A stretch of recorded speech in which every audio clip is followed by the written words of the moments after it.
Ο Αγιατολάχ Αλί Χαμενέι κατηγορεί τους διαδηλωτές γιατί, όπως είπε, καταστρέφουν τους δρόμους της χώρας για να ευχαριστήσουν τον πρόεδρο μιας άλλης χώρας, αναφερόμενος στον Ντόναλντ Τραμπ. Η τοποθέτηση του ανώτατου θρησκευτικού ηγέτη του Ιράν έγινε εν μέσω διαδηλώσεων παρά το εθνικό blackout στο διαδίκτυο και στις τηλεφωνικές επικοινωνίες.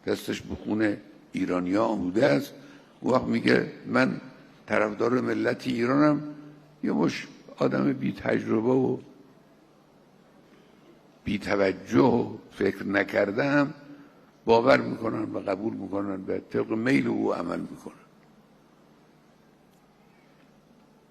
صد آشغال آتیش میزنن برای اینکه او خوشش بیاد.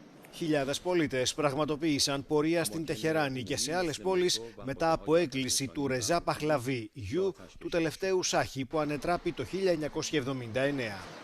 Τα ιρανικά κρατικά μέσα ενημέρωσης αποκαλούν τους διαδηλωτές τρομοκράτες πράκτορες των Ηνωμένων Πολιτειών και του Ισραήλ. Σύμφωνα με την οργάνωση Human Rights Activists News Agency, τουλάχιστον 42 άνθρωποι έχουν σκοτωθεί, ενώ περισσότεροι από 2.270 έχουν συλληφθεί.